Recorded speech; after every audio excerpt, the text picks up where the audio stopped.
بالله من الشيطان الرجيم بسم الله الرحمن الرحيم الحمد لله الذي هدانا لهذا وما كنا لنهتدي لولا أن هدانا الله لقد جاءت رسل ربنا بالحق والصلاة والسلام والتحية والإكرام النبي الأمي المكي المدني الهاشمي أبي القاسم محمد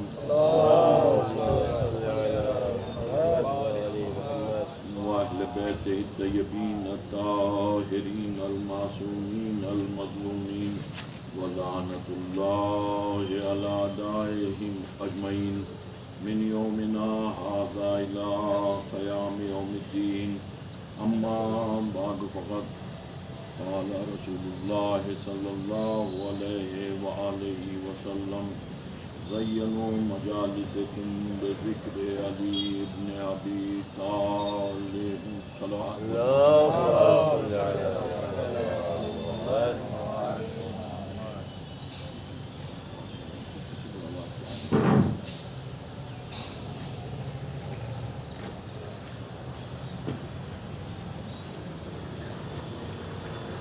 بزرگان ملت اور برادران ایمان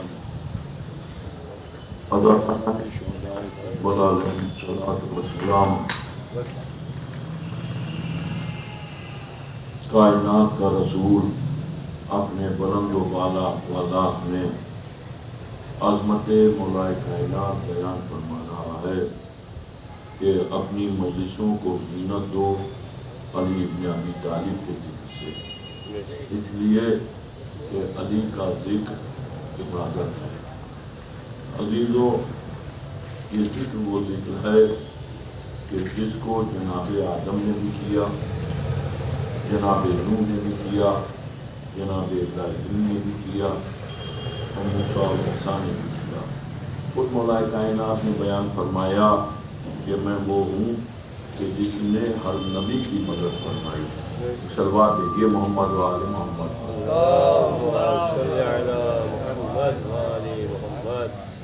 آپ دیکھیں کہ بغیر تذکرہ اہل بیت کے کوئی عبادت پائے تکمیل کو نہیں پہنچتی۔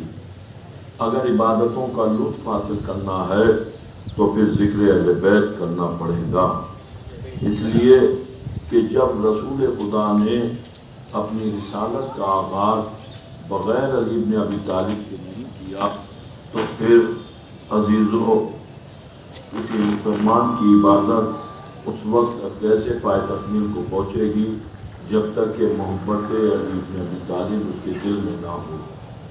ساری عبادتوں کی قبولیت کا دار و مدار علی بن ابی طالب کے تذکرے پر ہے اور علی بن ابی طالب کی محبت پر ہے۔ عزیزو، کچھ چیزیں ہیں جو میں آپ کے سامنے بیان کروں، آپ ملاحظہ فرمائیں۔ دیکھیے، یہ تو بحث کی جاتی ہے کہ انسان کو نماز پڑھنی چاہیے، لیکن اس کی قبولیت کے لیے کوئی بات نہیں کی جاتی۔ آپ دیکھیں، انسان کی قبولیت عبادت کا دار و مدار ولایت علی ابن ابی طالب۔ آپ ملاحظہ فرمائیں، ساری عبادتیں جو بھی ہے وہ وقت کے حساب سے ہیں۔ اگر وقت ہے تب تو ان چیزوں پر غور کی جاتی ہے، اور اس کا وقت نہیں ہے تب ان چیزوں پر غور نہیں کی جاتی۔ آپ دیکھیں،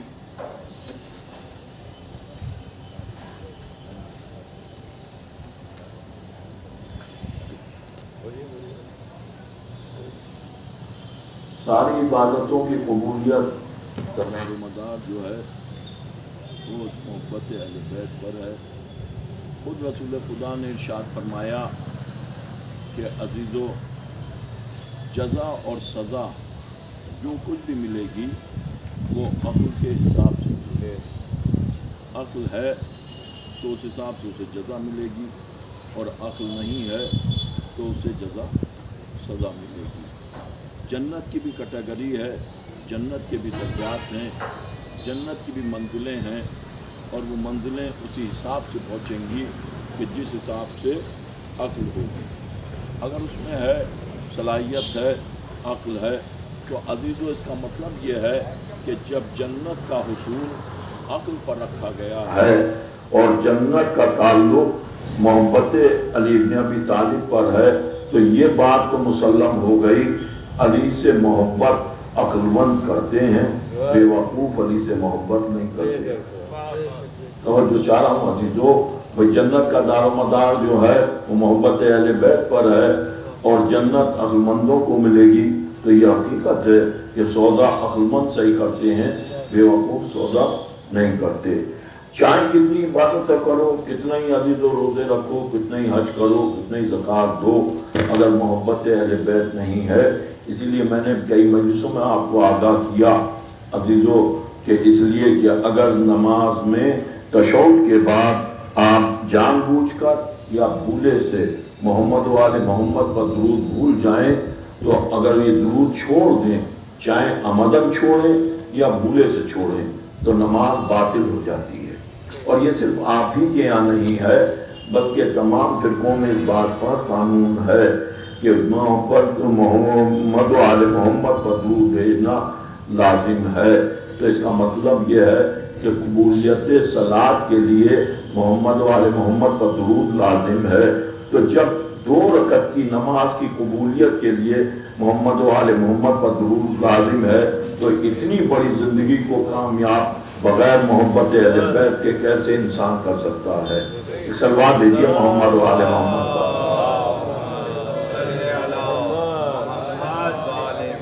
آپ دیکھیں عقل کا تعلق، عقل کا رابطہ جو ہے وہ عبادت سے ہے۔ عبادت وہی کرے گا جس کے پاس عقل ہوگی، اور عقل اس کے پاس ہوگی تو جزا اور سزا عقل کے حساب سے ملے گی۔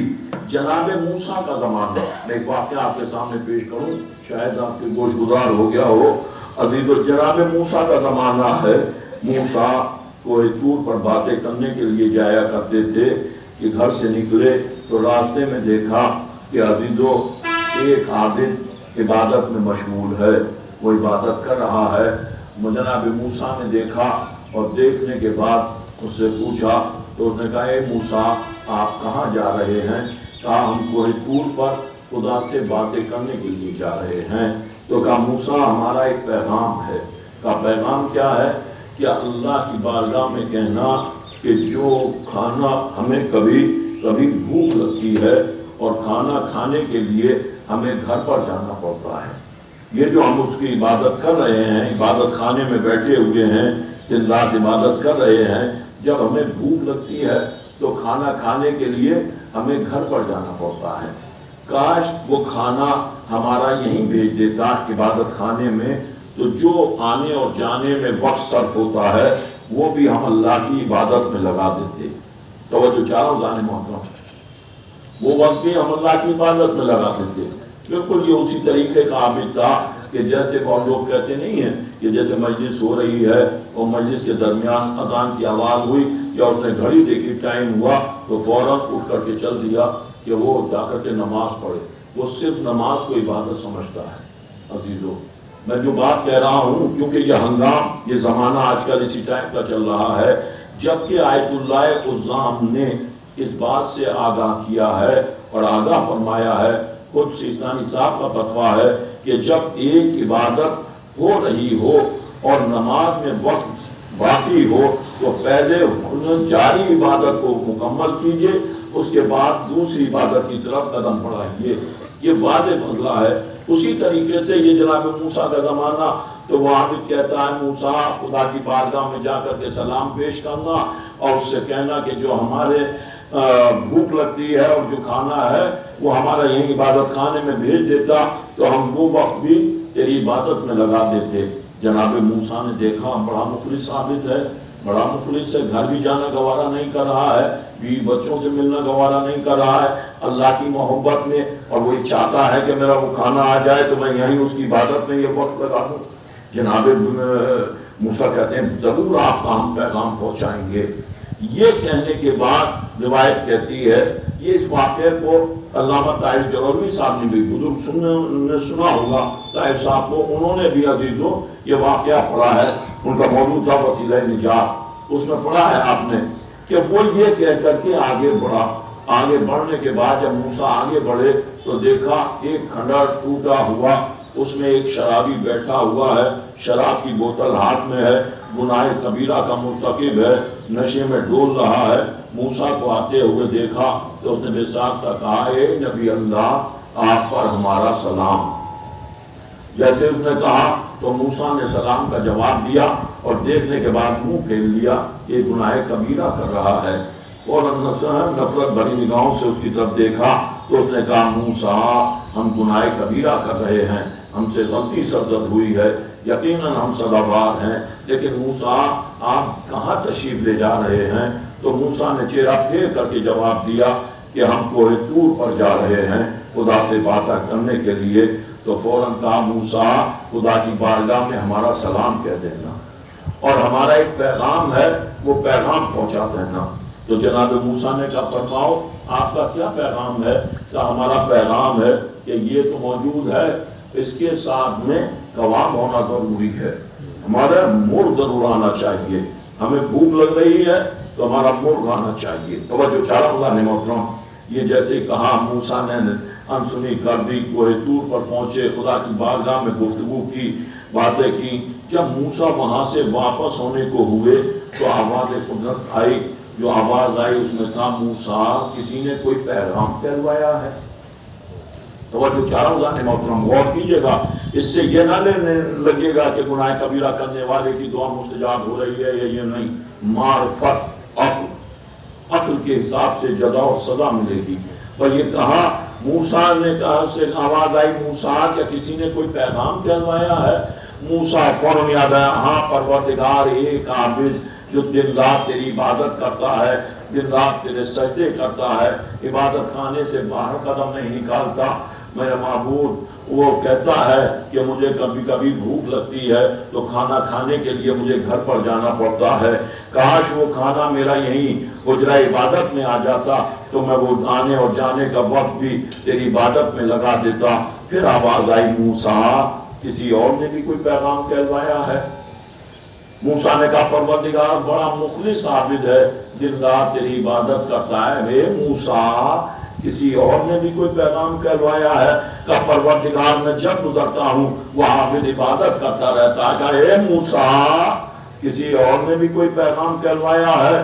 اب موسیٰ کو یاد آیا، ہاں میرے معبود ایک ٹوٹا ہوا کھنڈر، وہاں پر ایک گناہگار شرابی تھا، چلتے وقت اس نے بھی بس جیسے یہ کہا گناہگار شرابی تھا تو بے ساختہ آواز آئی، موسیٰ آپ پیغمبر ہیں، آپ کا کام پیغام پہنچانا ہے، عیب بیان کرنا آپ کا کام نہیں ہے، غیبت کرنا آپ کا کام نہیں ہے، آپ کا کام پیغام پہنچانا ہے۔ تو اے امت مسلمہ، جب موسیٰ جیسا صاحب کتاب پیغمبر اگر کسی گناہگار کا خدا کی بارگاہ میں عیب بیان کرنے لگے تو جب وہ عیب سننا اللہ کو پسند نہیں تو مومنین کے آپس کی غیبت کرنا اللہ کو کیسے پسند ہو جائے گا؟ صلوات بھیجئے محمد و آل محمد پر۔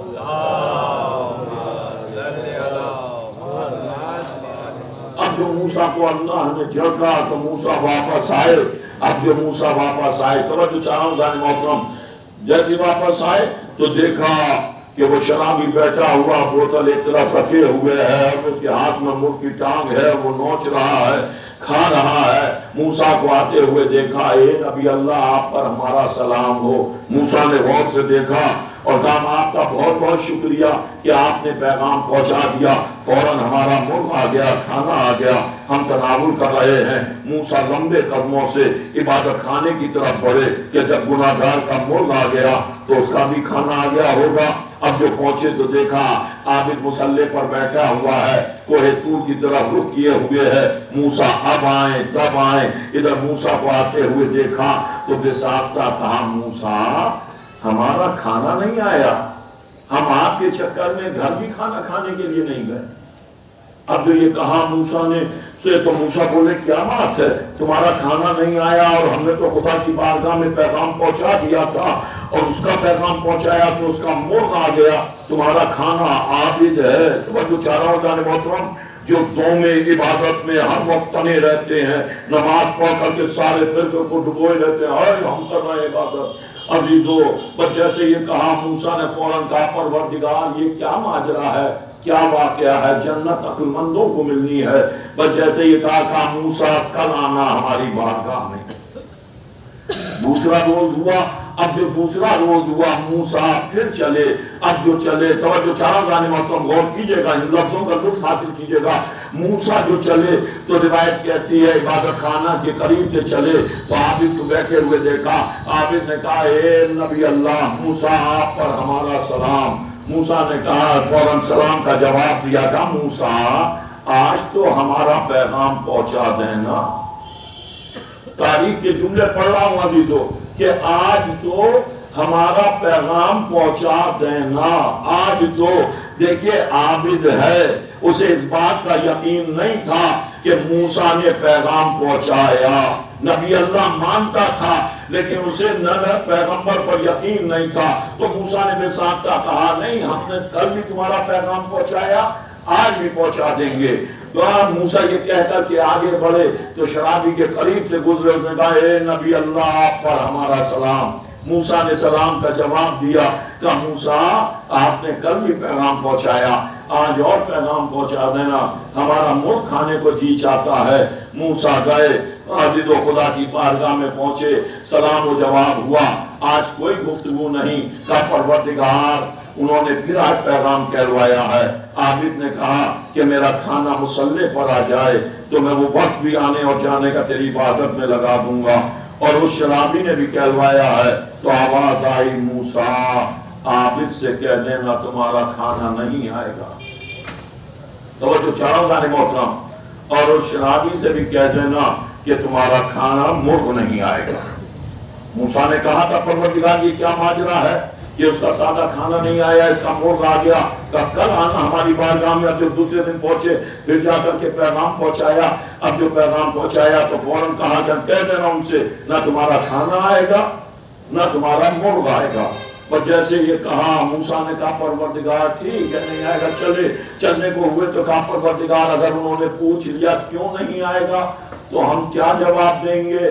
تو کہا عابد سے کہہ دینا اور اس شرابی سے بھی کہہ دینا کہ پروردگار ایک اونٹوں کی قطار خلقی ہے اور اس اونٹوں کی قطار کو سوئی کے ناکے میں نکالنا چاہتا ہے، اس میں وہ نکل نہیں پا رہی ہے۔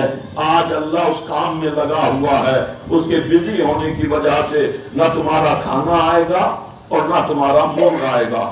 موسیٰ چلے، عبادت خانے کے قریب پہنچے، جا کے عابد سے کہا، عابد نے کہا موسیٰ آپ نے ہمارا پیغام نہیں پہنچایا۔ کہا بھئی پیغام پہنچا دیا، کہا پھر ہمارا کھانا کیوں نہیں آیا؟ کہا اس لیے کہ تمہارا خدا پریشان ہے، بزی ہے۔ کہا کس پریشانی میں مبتلا ہے؟ کہا ایک اونٹوں کی قطار ہے، اسے سوئی کے ناکے میں نکالنا چاہ رہا ہے۔ توجہ چلام جانے محترم، وہ اونٹوں کی قطار سوئی کے ناکے میں نہیں نکل پا رہی ہے، اس وجہ سے اللہ پریشان ہے۔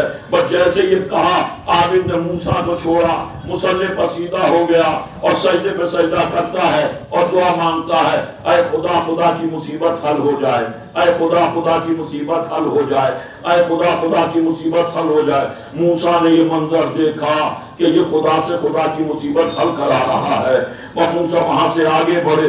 اب جو شرابی کے قریب پہنچے تو دیکھا اور پلاتے ہوئے دیکھا اور دیکھتے کہا اے موسیٰ نبی اللہ آپ پر ہمارا سلام۔ موسیٰ نے سلام کا جواب دیا تو اس نے کہا موسیٰ کیا آپ نے آج ہمارا پیغام نہیں پہنچایا؟ کہا بھئی ہم نے کل بھی پہنچایا تھا تو کام مرغ آ گیا تھا، لیکن آج کیوں نہیں آیا؟ کہا آج تمہارا خدا پریشان ہے۔ بس جیسے یہ کہا تمہارا خدا پریشان ہے، اس شرابی کا نشہ فوراً کافور ہو گیا اور فوراً کہتا موسیٰ میں آپ کو سچا نبی جانتا ہوں، کسی جھوٹے خدا کے پاس تو نہیں چلے گئے تھے۔ توجہ چاہ رہا ہوں، دیکھیے گناہ کبیرہ کرنے والا ہے لیکن فوراً کہتا ہے کہ میں آپ کو سچا نبی جانتا ہوں کہ آپ کسی جھوٹے خدا کے قریب تو نہیں چلے گئے تھے جو آپ کہہ رہے ہیں کہ خدا پریشان ہے۔ اچھا اگر آپ کو یہ معلوم ہے کہ خدا پریشان ہے تو پھر اتنا بھی معلوم ہوگا کس پریشانی میں مبتلا ہے۔ کہا ایک اونٹوں کی قطار ہے، اسے سوئی کے ناکے میں نکالنا چاہتا ہے، وہ نکل نہیں پا رہی ہے، اللہ اس میں لگا ہوا ہے۔ بس ساتھ کا روایت کہتی ہے کہ اس نے شراب کی بوتل توڑ کر کے بتایا موسیٰ آپ بھی کیا خوب نبی اللہ ہے، جو اللہ اونٹوں کی قطار کو خلق کرنے پر قدرت رکھتا ہو کیا اسے سوئی کے ناکے میں نکالنے کی قدرت نہیں رکھتا؟ سلام بھیجیے محمد و آل محمد پر۔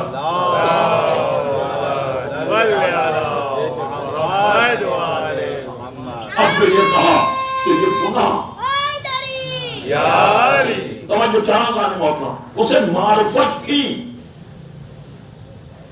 جو گناہ کبیرہ کر رہا تھا، جو عبادت کر رہا تھا۔ اب اس کا مطلب یہ نہیں ہے کہ نماز نہ پڑھے انسان، معرفت کے ساتھ پڑھے۔ توجہ چاہ رہا ہوں، میں جو بات کہنا چاہ رہا ہوں، گناہ کبیرہ کرنے والا عزیزوں سے معرفت تھی، اسی لیے کہا جاتا ہے۔ بہت سی چیزیں ایسی ہوتی ہیں میں آپ کے سامنے پیش کر رہا ہوں کہ ہمیں احساس نہیں ہوتا۔ بہت سے لوگ ایسے ہوتے ہیں آپ دیکھیں کہ بڑی ترقی کر رہے ہیں، بہت زیادہ ترقی کر رہے ہیں، اور بہت سے ایسے ہوتے ہیں کہ بہت زیادہ عبادت کر رہے ہیں، معرفت نہیں ہوتی۔ عبادت معرفت کے ساتھ۔ بہت سے لوگ کم پیسہ لگا کر کے زیادہ منافع حاصل کرتے ہیں، بہت سے زیادہ لگا کر کے کم بھی حاصل نہیں کرتے۔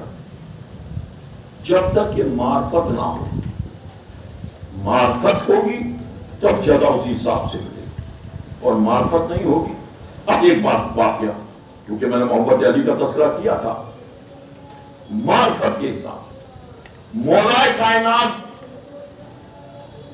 مسجد کوفہ میں بیٹھے ہوئے تھے، وضو کر رہے تھے۔ روایت کہہ رہی ہے ایک صحابی آیا اور آ کر کے مولا کو سلام کیا اور وہ بھی وضو کرنے لگا۔ اتنے میں مسجد کے باہر نظر پڑی۔ جب مسجد کے باہر نظر پڑی تو دیکھا ایک ناکے پر سوار عرب آ رہا ہے، اور جب آ رہا ہے تو اس آتے ہوئے دیکھا تو دیکھ کر کے مولا نے وہ مسجد کے کنارے ایک درخت تھا، اترا، اس کی ٹھنڈ میں جا کر کے بیٹھا۔ مولا نے اسے یوں کر کے دیکھا اور دیکھ کر کے کہا یہ فلاں قوم کا ہے۔ توجہ چاہ رہا ہوں کون کی کہ یہ فلاں قوم کا ہے۔ بس جیسے یہ کہا تو صحابی جو بیٹھا برابر وضو کر رہا تھا تو اس نے کہا مولا آپ کو کیسے معلوم کہ یہ فلاں قوم کا ہے؟ میں وہ چیز آپ کے سامنے پیش کروں۔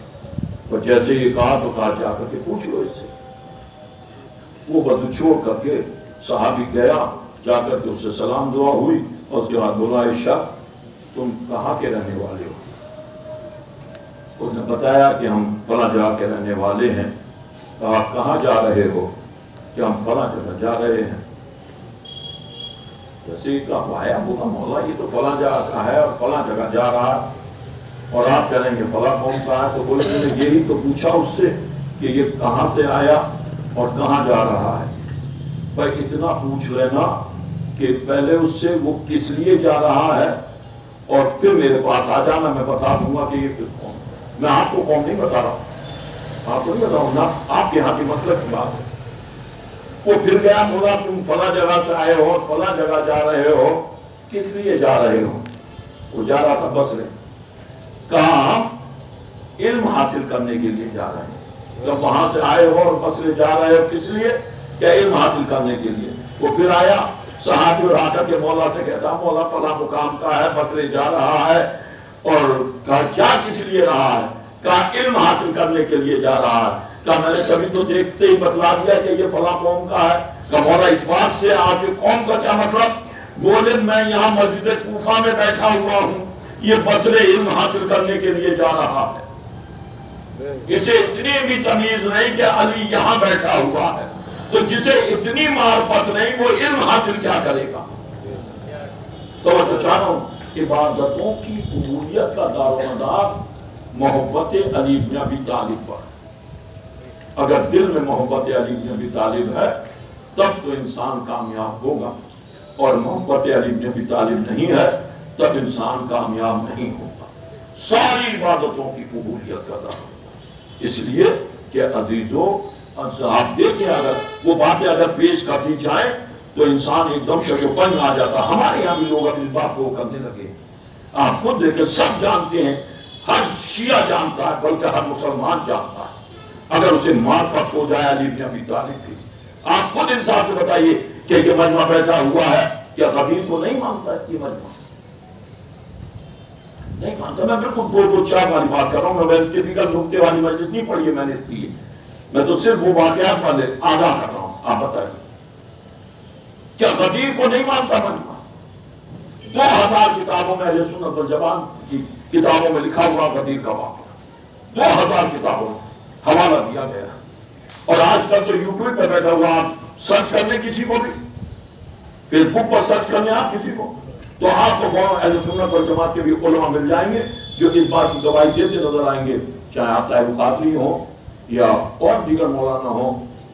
ڈاکٹر محمد علی انجینئر کو لے لیجیے آپ, یا جمیل کو لے لیجیے مولانا کو, کسی کو بھی آپ لے لیجیے. ہم انگلینڈ میں مجلس پڑھ رہے تھے, آپ کے یہاں کے بھی لوگ تھے دو چار آپ کے قرب و جوار کے, تو فرسٹ سال کچھ مجمع کم, سیکنڈ سال مجمع بہت بڑا. جب بڑا تو ہمیں احساس ہوا, ہم نے کہا کہ کچھ نئے چہرے نظر آ رہے ہیں.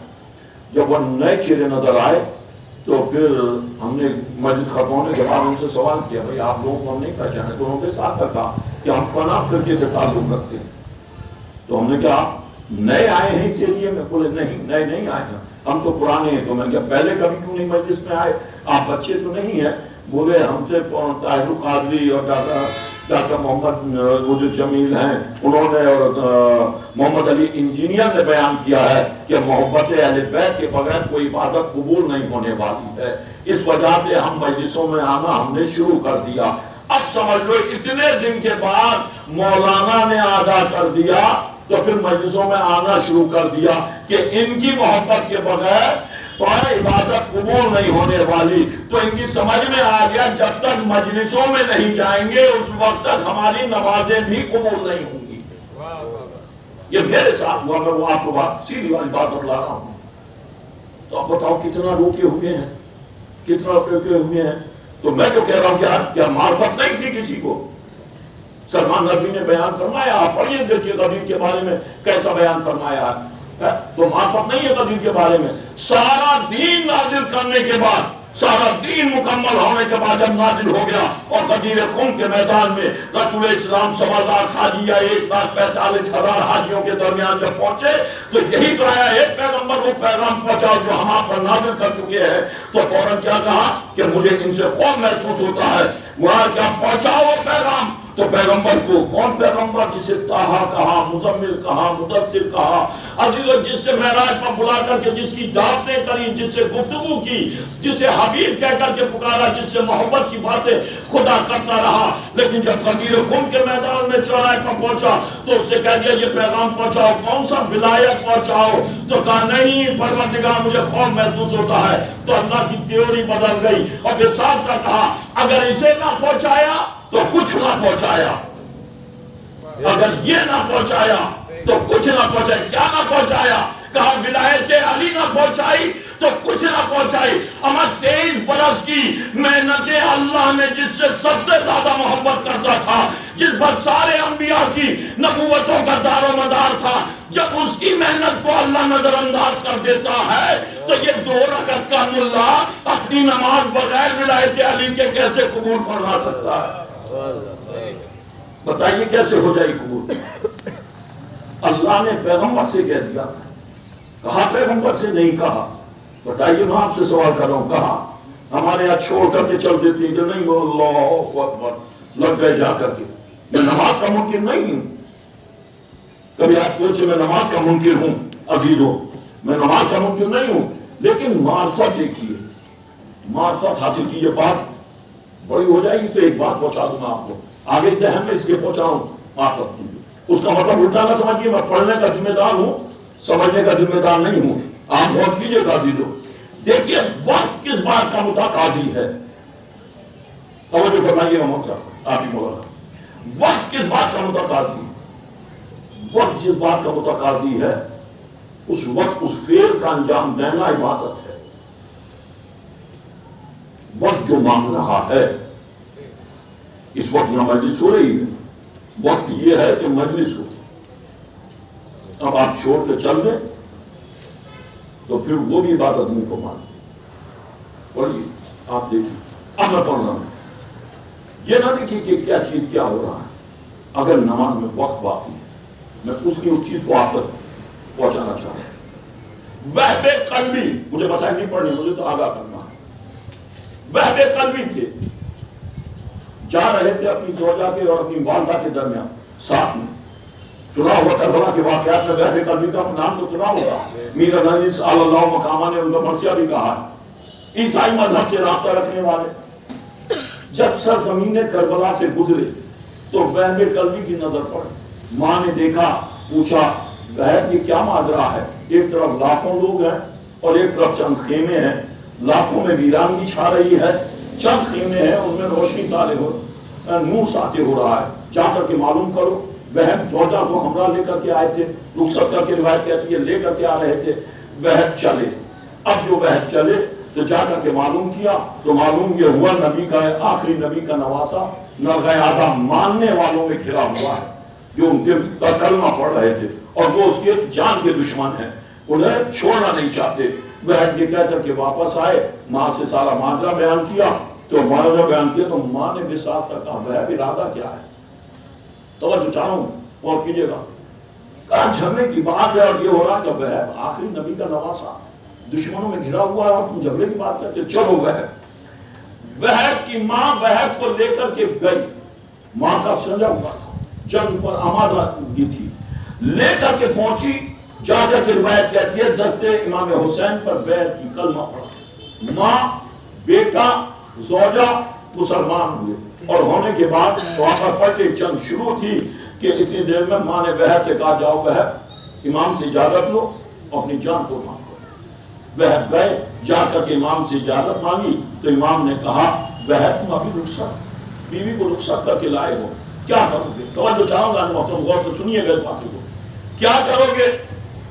ابھی تاریخ میں شادی ہوئی ہے، وہ نے آ کر کے ماں سے کہہ دیا مولا ایسے ایسے کہہ رہے ہیں کہ ابھی شادی ہوئی ہے، جا کر کے گھر آباد کرو، کلو کے بیٹے ہو، ماں کا سہارا ہو، یہ ہے تو فوراً بیٹھ کی ماں کہتی ہے نہیں مولا سے جا کر کے کہو میری ماں نے مجھے بھیجا، جب جا کر کے اصرار کیا مولا نے اجازت دی اور اجازت دینے کے بعد کہا جاؤ اپنی ماں سے اجازت لے کر کے آؤ، وہ واپس پلٹے، اب جو واپس پلٹے وہ آ کر کے ماں سے کہا، ماں نے کہا وہ جاؤ خدا حافظ اپنی جان قربان کرو، اور یہ کہہ کر کے جب ماں سے رخصت ہوئے تو وہب نے زوجہ کا ارادہ کیا کہ اللہ اپنی زوجہ سے ملاقات کرو، جیسے روایت کہتی ہے وہب زوجہ کی طرف بڑھے تو ماں بیٹی کی نبض جانتی ہے، ماں نے بساطہ کہا وہب دودھ نہیں بخشوں گی، تو ابھی رخصت کر کے لایا ہے، ہو سکتا ہے بیٹا کچھ بدل جائے، لیکن ماں کس بات کو اہمیت دے رہی تھی، دودھ نہیں بخشوں گی۔ روایت کہتی ہے وہب وہاں سے چلے اور چل کر کے وہب جا کر کے جنگ کی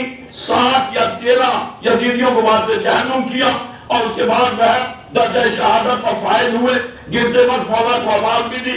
روایت کہتی ہے یزیدیوں نے وہب کا سر تن سے جدا کیا اور جدا کر کے اس سر کو جیسے بیٹا مارا تو ماں اور زوجہ دونوں عزیز و فوراً میدان میں آ گئی۔ روایت کہتی ہے کیونکہ عیسائی مذہب سے رابطہ رکھنے والے تھے، مسلمان ہوئے نئے نئے تھے، قوانین شریعت جانتے نہیں تھے، دوڑ کر کے میدان میں آئے تو یزیدی سپاہیوں نے وہب کے سر کو تن سے جدا کیا اور جدا کرنے کے بعد وہب کی ماں کی طرف سر کو اچھال دیا، بس جیسے سر اچھالا تو روایت کہتی ہے وہب کی ماں آگے بڑھی اور آگے بڑھ کر کے وہب کے سر کو آغوش میں لیا اور لینے کے بعد اسے بوسہ دیا اور بوسہ دے کر کے اس سر کو دوبارہ یزیدیوں کی طرف یہ کہہ کر کے پھینک دیا کہ جو ہم اللہ کی راہ میں دے دیا کرتے ہیں اسے واپس نہیں لیتے۔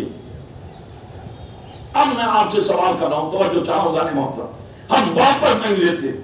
پوری تاریخ کربلا پڑھ لیجئے، کہیں آپ دکھا دیں کہ وہب نے آ کر کے نماز پڑھی،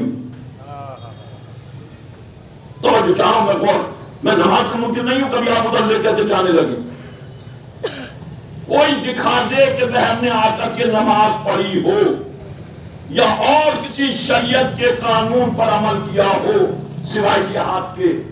وہب آیا اور گیا، کیوں اس لیے کہ اور مسائل کے حل کرنے کا یا بجا لانے کا وقت ہی نہیں تھا، اسے وقت ہی نہیں ملا، پڑھایا اور آتے ہی چلا گیا، کلمہ پڑھا، امام حسین کے دست مبارک تھا، بیعت کی۔ اب بیعت کا منصب ہے جانتے ہو، جو کم لگا کر کے زیادہ فائدہ، بیعت کے مرتبے کو پہنچے آپ، پہنچ سکتے بیعت کے مرتبے۔ ہے کسی میں ہمت کو کہتے مولوی کہ بیعت بخشا نہیں جائے گا، ہے کسی میں کہہ دے کہ وہ بہن نہیں بھائی اس نے تو کچھ نہیں کیا، یہ تو آیا اور گیا۔ اور امام حسین کی فہرست شہادت میں تو 70 برس کے، 80 برس کے، اتنے برس کے ہیں جو ساری زندگی شریعت کو بجا لاتے رہے، اور یہ نیا نیا آیا اور گیا۔ منصب کیا ہے وہب کا کہ جس فہرست شہداء میں حضرت عباس کا نام لکھا ہوا ہے، علی اکبر کا نام لکھا ہوا ہے، حبیب ابن مظاہر کا نام ہے، مسلم ابن اوسطا کا نام ہے، یا جون کا نام ہے، اسی فہرست میں وہب کا بھی نام لکھا ہوا ہے۔ کیا کیا ہے؟ جو کام انہوں نے کیا اتنے ہی کام اس نے کیا۔ یہ زندگی گزار کر کے آئے، وہ فوراً آیا اور گیا، عقل کا فائدہ اٹھایا، کیونکہ اس کے پاس وقت ہی نہیں تھا۔ کم وقت میں اس نے بڑی جگہ حاصل کی۔ جب بڑی جگہ حاصل کی تو پھر وقت کس بات کا متقاضی تھا کہ امام حسین کے دست مبارک پر بیعت کرنا۔ تو میری سمجھ میں بس اتنا آیا کہ عزیز و شریعت کسی اور عبادت کا نام نہیں ہے، یا عبادت کسی اور ارکان کے بجا لانے کا نام نہیں ہے، وقت کے حساب سے معصوم کی اطاعت کا نام شریعت ہے۔ وقت جس بات کا متقاضی ہو، اندازہ لگاؤ گے، صرف وہ بھی نہیں، وہ کی ماں بھی، وہ کی زوجہ بھی، جس رسی میں اہل بیت اطہار بندے ہوئے تھے اسی رسی میں یہ بھی بندے۔ منصب پہچانیے، آپ مرتبہ پہچانیے، عبادت کے وقت کو پہچانیے کہ عبادت وقت کس بات کا متقاضی ہے۔ عزیزو، وہاں پر جان بچانا تھا جرم، یہاں پر عبادت کرنا۔ یوں تو بہت تفصیلی گفتگو ہو جائے اگر میں بیان کرنے لگوں، لیکن آپ اندازہ لگائیں کربلا اس عبادت کا نام ہے۔ کربلا کا تذکرہ وہ عبادت ہے جو سب سے عظیم عبادت کہی گئی ہے۔ عزیزو، کوئی یہ ایسے ہی نہیں ہے فرش ادا۔ آج جو کچھ بھی ہمارے ملک میں ہے یا جو کچھ بھی قرب و جوار میں ہے، عبادت کے نام پر، اسلام کے نام پر، شریعت کے نام پر، وہ اسی فرش ادا کی دین ہے۔ اگر یہ فرش ادا نہیں ہوتی تو آج لا الہ الا اللہ محمد رسول اللہ علی ولی اللہ نہیں ہوتا۔ آپ معرفت حاصل کیجئے، جتنا بھی کلمہ پڑھا گیا ہے وہ صرف اس فرش ادا کی دین ہے۔ میں نے کسی مجلس میں آپ کے درمیان پڑھا تھا عزیزو کہ یہاں کے لوگ تو وہاں نظر آ جائیں گے مسجد میں، لیکن ہر مسجد والے کو یہ توفیق نہیں ہوگی کہ فرش ادا تک بیٹھ جائے، اس لیے کہ اس کے لیے طہارت شرط ہے، نجس یہاں پر نہیں آ سکتا۔ میں 100 دلیلیں آپ کو ایسی دے دوں عزیزو۔ اب تو لوگ طرح طرح کی تعبیریں پیش کرتے ہیں کہ اگر کسی بچے پر شریعت واجب نہیں ہوئی ہے اور اس نے کوئی ماتم کر لیا، کوئی تکلیف اٹھا لی، تو دلیل ہمارے یہاں دی جاتی ہے کہ اس تکلیف کا ذمہ دار کون ہے، کیونکہ اس پہ شریعت لاگو نہیں ہوئی ہے، تو اب اس نے جو تکلیف اٹھائی ہے اس کا ذمہ دار کون ہے؟ تو عزیزو آپ دیکھیں، کہتے نہیں ہے تکلیف کا ذمہ دار کون ہے، تو قاسم کی تکلیف کا ذمہ دار کون تھا، ان کا بھی تو شریعت، علی اصغر کی بھی تو تکلیف کا ذمہ دار تھا۔ عزیزو، جو ان کی تکلیف کا ذمہ دار ہے وہی ان بچوں کی تکلیف کا ذمہ دار ہے۔ آپ اندازہ لگائیں، امام حسین نے گھر علی اصغر کو چھوڑ دیتے، گھر پر قاسم کو چھوڑ دیتے، سکینہ کو چھوڑ دیتے، عبداللہ کو چھوڑ دیتے، 40 بچے تھے عزیزو جو کربلا سے شام کے راستے تک اونٹوں سے گر کر کے دنیا سے رخصت ہو گئے، 40 بچے۔ اسی لیے تو جناب کلثوم نے مدینے میں داخل ہوتے وقت یہ مرثیہ پڑھا تھا، اے اہل مدینہ، اے نانا کے مدینے، ہمارے آنے کو قبول نہ کرنا، اس لیے کہ جب ہم تیرے پاس سے گئے تھے تو ہماری گودیاں بھری ہوئی تھی، ہم جو آئے ہیں تو ہماری گودیاں اجڑ چکی ہیں۔ عزیزو، آج یہ شب جو آ رہی ہے یہ مہندی کی شب کہلاتی ہے، جناب قاسم کی مہندی۔ عزیزو، قاسم کی مہندی کے لیے اندازہ لگاؤ، اگر اہتمام آپ دیکھ لیں، ہماری بستی میں آئے، ہماری بستی نوابوں کی بستی بہت مشہور ہے، وہاں کے انتظامات دیکھ لیں آپ تو آپ کا اندازہ ہوگا کہ کس طریقے سے انتظامات ہوتے تھے۔ اب تو ہم عزیزو اس زمانے میں آپ کھول رہے ہیں، یہ سوچتے ہیں بہت بالکل سب بالکل ویسی نارمل، ایسی دین پڑھ گیا، ایسی مجلس ہو گئی، ایسی کلمہ پڑھ گیا، ایسی وہ ہو گیا، کوئی پریشانی نہیں۔ جنہوں نے ان کی بنیاد رکھی ہے ان سے پوچھئے، نہیں تو بزرگوں سے معلوم کیجئے آپ کہ کس طریقے سے یہاں پر عزیز و مسجدیں بنائے گئے، امام بارگاہ بنائے گئے، کیسے عبادت کی گئی، کیسے کلمے پڑھوائے گئے اور کیسے مسلمان کیے گئے۔ اللہ تعالیٰ آپ کو اتنی بڑی تعداد میں آپ کھول رہے ہیں، انتظامات دیکھو کیسے کیسے یہ طریقے سے۔ بڑی اچھی بات آپ شاید آپ نے سنی ہو، جب موسوی صاحب یہاں آئے اور جس بات کا بہت زیادہ لپا ہو رہا تھا، جھگڑا ہو رہا تھا جناب قاسم کی مہندی کے لیے، تو بڑا اچھا انہوں نے عزیزو جواب دیا۔ انہوں نے یہ کہا بتاؤ اس مہندی کے برپا کرنے سے شریعت میں نقصان کیا ہے اور نہ کرنے سے فائدہ کیا ہے؟ بولے اس سے بس اتنا تو ہو سکتا ہے کہ آپ کے آنسو نکل سکتے ہیں جو کہ آپ کی بخشش کا ذریعہ بنیں گے۔ ایک خامہ خواہ کا ایک طوفان اٹھا دیا درمیان میں، خامہ خواہ کا۔ اب جو شادی کی لفظ آتی ہے تو شادی کا مطلب میں بہت کھل کر کے پڑھ رہا ہوں، مجھے نہیں معلوم آپ کی کیا بات ہے کیسی بات ہے۔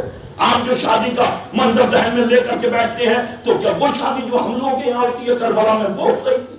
بلکہ ایک وصیت تھی، ایک بھائی نے دوسرے بھائی سے وصیت کی تھی، اس وصیت کو مکمل کرنے کا نام عقد جناب قاسم ہے۔ میں کسی پر کمنٹ نہیں کر رہا ہوں، میں کسی کے اوپر تون نہیں کر رہا ہوں، بس ایک وصیت تھی، اس کے بجا لانے کا نام کہ ڈھول اور تاشے اور یہ تھوڑی ولیمے اور یہ تھوڑی ہو رہے تھے۔ ایک بھیا امام حسین سے کہا تھا بھیا حسین اپنی میری اس بچی کا حق میرے بیٹے قاسم سے کر دینا۔ اہل بیت اطہار میں زیادہ تر شادیاں عزیزوں آپس میں ہوا کرتی تھی۔ یہ آپ شادیاں کسی اور بنا پر نہیں، بہت پول پکڑ جائے گا، نہیں تو میں آپ کو بیان کر دیتا، کسی اور بنا کے پر نہیں، صرف یہ بنا تھی کہ یہ سیدانیاں تھیں، فاطمہ کی بیٹیاں تھیں اور ان کا احترام اغیار نہیں کر پائیں گے۔ اسی لیے دیکھیے تہمت لگا دی جاتی ہے جناب کلثوم کے اوپر، آج زمانہ بدتمیزی اور زبان دراز کیے ہوئے ہے لہٰذا کو ایسی باتیں کرنے والوں پر کہ جناب ام کلثوم کے عقد کے بارے میں غلط غلط تہمتیں لگائی جاتی ہے، جبکہ جناب ام کلثوم کا عقد جناب جعفر طیار کے بیٹے محمد سے ہوا تھا جو جناب زینب کے دیور کہلائے جاتے تھے، ان سے عقد ہوا تھا۔ آپ دیکھیں لیکن عزیزو یہ تہمتیں لگا دی جاتی ہیں، یہ غلط بیانیاں کر کر کے یہ نئے آئے جسے جملہ کہوں اردو ادب کا ایک محاورہ ہے، نئی نائن باز کا نہننا، دو جملے پیٹ میں کیا پڑے آ کر کے شریعت کو تبدیل کرنے پر تل گئے۔ عزیزو اندازہ لگاؤ، ان بزرگوں سے پوچھو کہ کس طریقے سے مجلسیں برپا کی، ان سے پوچھو کس طریقے سے فرش اعلیٰ بچھائی گئی، ان سے پوچھو کس طریقے سے اللہ حسن کی سطح بلند کی گئی، ان سے معلوم کرو کس طریقے سے یہ تبرک کا اہتمام کیا گیا۔ اب تو آپ عیش و عشرت میں نگاہیں کھولے ہوئے ہیں، یہ غلط وہ غلط، بلکہ اب تو یہ فیشن چل گیا جو ہم کہیں وہ شریعت ہے، جو تاریخ ہے وہ شریعت نہیں ہے۔ نہیں تو آپ اندازہ لگائیں 13 برس کا قاسم آیا اپنے چچا کے پاس، چچا ہمیں مرنے کی اجازت دے دی، کہا قاسم ہم تمہیں کیوں کر مرنے کی اجازت دیتے ہیں؟ اے قاسم جب ہم اپنے بھیا حسن کی زیارت کے مشتاق ہوتے تھے تو تمہیں بلا کر کے تمہاری زیارت کر لیا کرتے تھے۔ عزیزو جاؤ قاسم تم اپنی ماں کی گھارا سو۔ عزیزو قاسم کو جب اجازت نہیں ملی تو مقتل کے جملے ہیں، قاسم جا کر کے ام فرما کے حجرے میں گریا کرنے لگے۔ عزیزو روتے روتے قاسم کی آواز بلند ہوئی، ام فرما تشریف لائیں، پوچھا بیٹا قاسم کیا بات ہے؟ کہا مادر گرامی چچا مرنے کی اجازت نہیں دیتے۔ کہا بیٹا قاسم وقت آ کے تمہارے بابا نے ایک تحریر دی تھی، کہا میرے قاسم کے بازو پر باندھ دینا۔ قاسم کہا تھا جب میرے لال پر کوئی مصیبت پڑے تو اس تحریر کو کھول کر کے پڑھ لینا۔ عزیزو ماں نے یاد دلایا، قاسم نے بازو کا تعجیز کھولا، اب جو پڑھا تو اس پر لکھا تھا قاسم کربلا میں ہم نہیں ہوں گے، لیکن اے بیٹا قاسم جب تمہارا چچا نرغہ آدھا میں گر جائے تو قاسم تم ہماری طرف سے اپنی جان قربان کر دینا۔ عزیزو قاسم وہ تحریر خوشی میں لے کر کے اپنے چچا کی بارگاہ میں آئے، آ کر کے جو خوشی خوشی تحریر پیش کی، امام نے تحریر کو ملاحظہ فرمایا۔ عزیزو کسی شاعر نے کہا ہے قاسم جو اذن جنگ کی جلدی میں لے کر آئے، پڑھتے رہے حسین وہ تحریر دیر تک۔ روایت کہتی ہے حسین بار بار اپنے بھائی کی تحریر کو پڑھتے تھے اور نگاہوں کا بوسہ دیتے تھے، تحریر پڑھتے تھے، نگاہوں کا بوسہ دیتے تھے، کبھی قاسم کو سینے سے لگاتے تھے اور کہا قاسم جاؤ خدا حافظ۔ میں نے مکتب میں پڑھا ہے قاسم ماں سے رخصت ہوئے، اب جو گھوڑے پر سوار ہونا چاہا 13 برس کا شہزادہ گھوڑے پر سوار نہیں ہو پا رہا تھا، ابو الفضل عباس آگے بڑھے اور وہ بڑھ کر کے گھوڑے پر قاسم کو سوار کرایا تو قاسم کے پیر رکابوں تک نہیں پہنچ رہے تھے، عباس نے تلوار سے رکابوں کو کاٹ کر کے چھوٹا کیا، قاسم کو گھوڑے پر سوار کیا لایا، حسن کا امامہ سر پر باندھا، اب جو قاسم چلنے کو ہوئے تو امام حسین آگے آ گئے، بیٹا ذرا ٹھہرو، قاسم کو روکا اور روک کر کے جگہ جگہ سے گریبان چاک کیا۔ عباس نے پوچھ لیا مولا یہ کیا کر رہے ہو؟ کہا میں قاسم کو یتیمی کی شبیہ بنا رہا ہوں تاکہ ظالم ترس کھا کر کے قاسم پر جسم فرمار نہ کرے۔ عزیز و قاسم جب مکتب میں گئے، جنگ کرتے کرتے جب گھوڑے سے زمین پر گرے تو آواز دی چچا ہماری مدد کیجئے، اس آواز پر مکتب میں ہے۔ ادھر سے حسین دوڑے، ادھر سے یزیدی فوج دوڑی، درمیان میں قاسم کا لاشا گھوڑوں کی ٹاپوں سے پامال ہو گیا، اور جب بھی کوئی گھوڑے کی ٹاپ قاسم کے لاشے پر پڑتی تھی بے ساختہ آواز نکل جاتی تھی، اے چچا ہماری مدد کیجئے۔ اللہ لعنت اللہ علی قوم الظالمین۔ یہ خوشخبری مادر قاسم نے تو پائی، مہندی کی شوائی، لو بیبیوں خوش ہو میری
ستم کی ہے چڑھائی،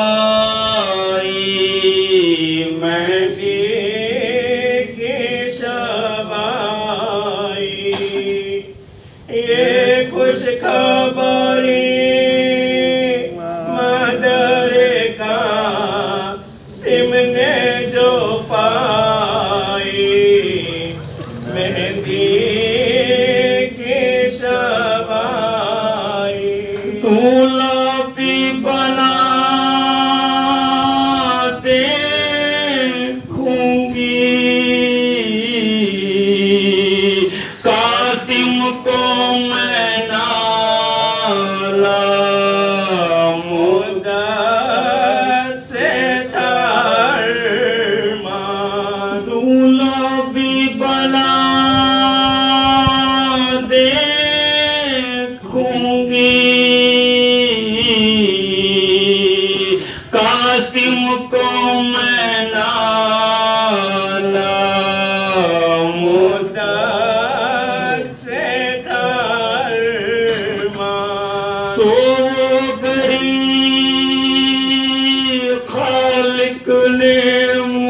مجھے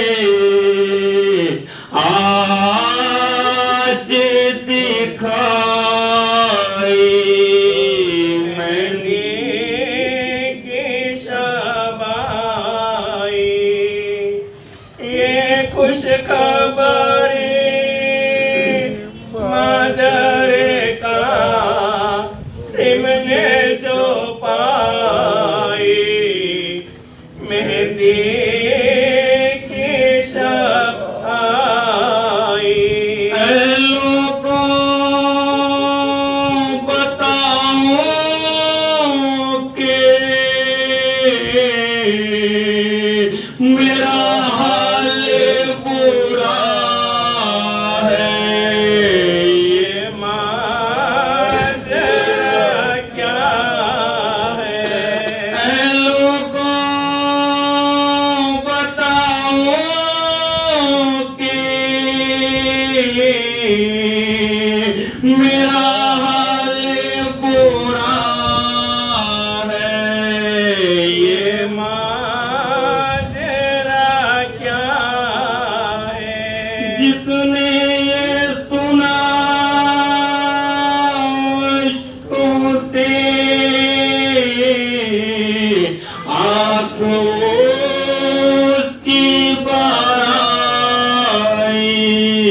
مہندی کی شب آئی یہ خوش خبری مادر کا سم نے جو پائی مہندی کی شب آئی اے لوگوں بتاؤ کہ میرا حال برا ہے یہ معذرہ کیا ہے جس نے سنا اشکوں سے آنکھوں اس کی بارائی مہندی کی شب آئی یہ خوش خبری مادر کا سم نے جو پائی مہندی کی شب آئی دلہا بھی بنا دیکھوں گی قاسم کو میں ناراض مدت سے تورمان سو گھڑی خالق نے مجھے آج دکھائی مہندی کی شب آئی یہ خوش خبری مادر کا سم نے جو پائی مہندی کی شب آئی میدان وفانی کروں کیا شادی کا سامان حیران ہوئے انسان اور شیپ جدا ہو جائے ستم کی چڑھائی مہندی کی شب آئی یہ خوش خبری مادر کا سم نے جو پائی مہندی کی شب آئی قاسم سے